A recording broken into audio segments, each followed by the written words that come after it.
Hey guys, I'm Braden, and I love cars.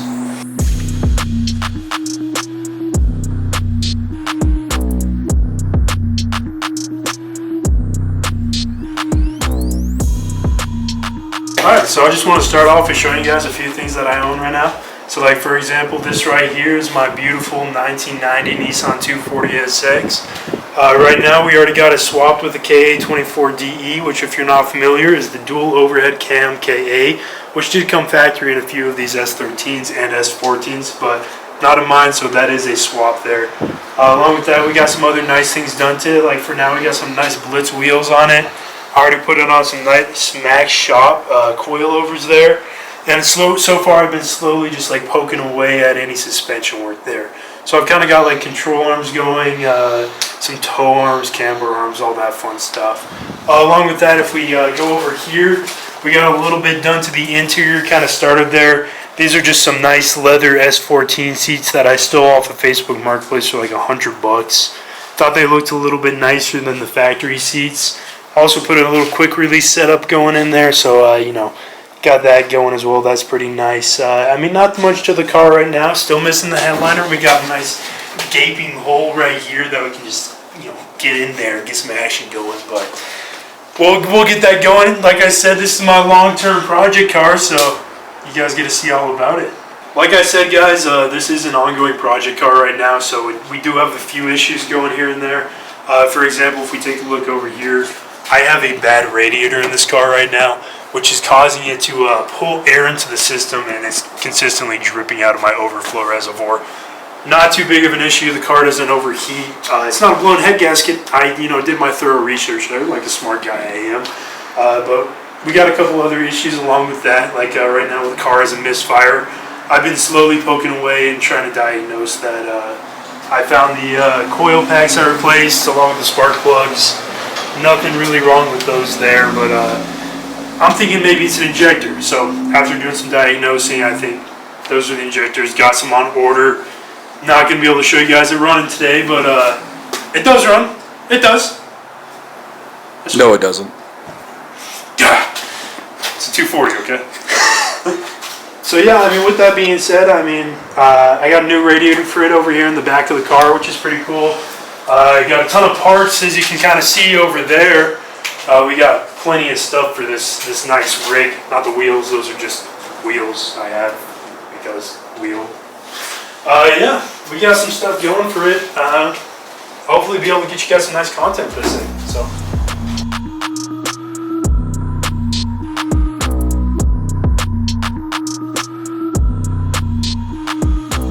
This right here is my 1984 Mercedes 300D turbo diesel.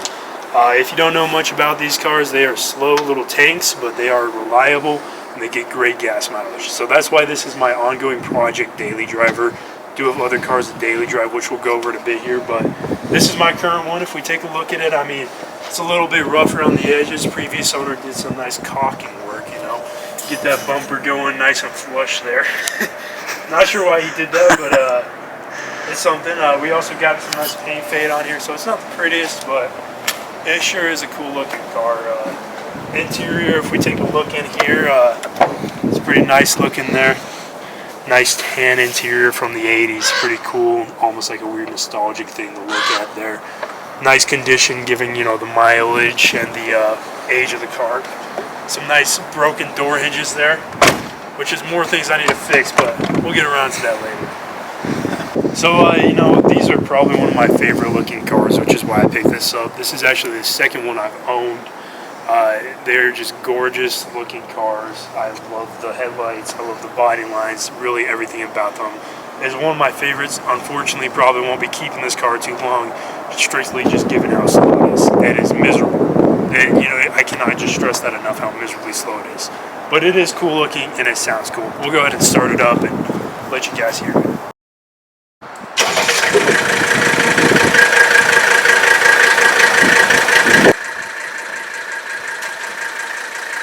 So I've got all sorts of fun features here. Like, this is really unique because it's an inline 5-cylinder.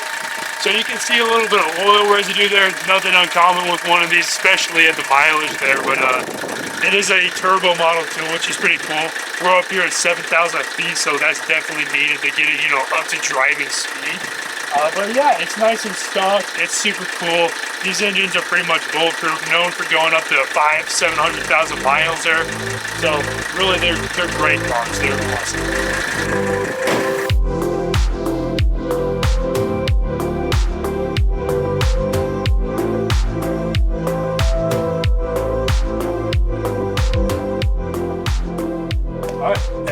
This right here is my 2009 Yamaha YZF-R6. I mean, if you don't know too much about bikes at all, this is a 600cc bike, which is, you know, pretty quick, but not the quickest. I think it's a pretty good agile bike. So far, I've just done light maintenance on it.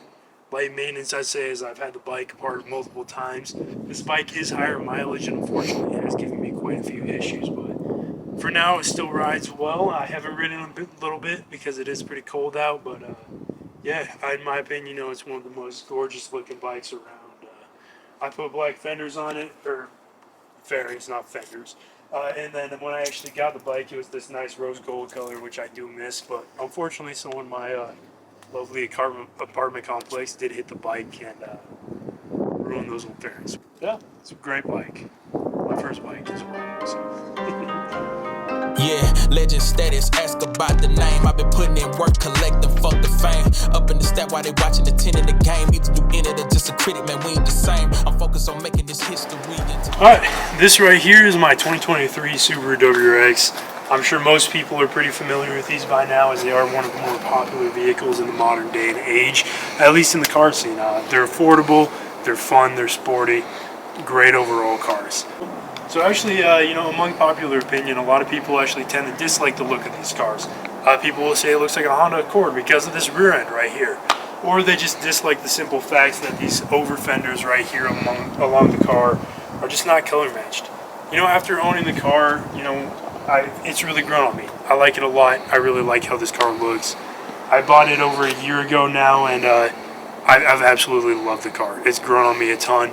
I gotta say, this is one of the best chassis that has come out for you know, sports cars. But yeah, this is mine and I love it. Alright, so maybe we can take a quick look at the car. This is one of my daily drivers, which is why it's so dirty right now. I don't wash it ever, but you'll have to excuse that. Personally, I have the premium package on this car, so I have the fun little WRX door cards there. And then I have the iPad screen, and that's about the only difference from the base model. The seats are these nice little bucket seats there. If you were to buy a little more of like the GT model or the ST model, they'd come with Recaros, but I opted out of that. Premium was a little bit of a better bang for the buck. Mine is a manual. They do come with automatic, which I do not recommend since it is a CVT transmission there. Nobody likes those. Let's be real here, guys. Alright, now getting into it, we can take a quick look over here at the engine and see what Subaru did different there. Alright, so taking a look under the hood here, we can see Subaru actually switched things up a little bit compared to the last generation WRX there. The last generation WRX came with the FA20, and this generation comes with the FA24. So they went from the 20, which was a 2.0 turbo, to the 24, which is the 2.4 turbo. Now, in my opinion, that is a huge upgrade. So far, these engines have been a little more reliable. It's a Subaru, let's be real. But they are a little bit more reliable, and they are a little bit more tunable. So there's a little bit more options to make easy, quick horsepower. Meaning, in a BMW fashion, you can kind of throw a downpipe and tune on these, and you're at 400 numbers. Kind of sick, but it's a Subaru, so you get that all-wheel drive, and you get that fun handling. But the BMWs don't come at me, BMW fanboys. But yeah. Look, I'm a rock star in real life. We was doing Grand Theft Autos, hitting licks, home invasions. It was a good night. Take the goods to the plug, then he bring us back by 2K. Feeling like a baller, see the Jordan on my shoelace. Alright guys, well that's about it for my collection here. I really appreciate you checking out the video and hope you enjoyed it there. I hope you'll also stay tuned. We got some ideas coming up here regarding the cars, and you know, I hope to be progressing with them and showing you guys along the way. So thanks for watching, and don't forget to like and subscribe.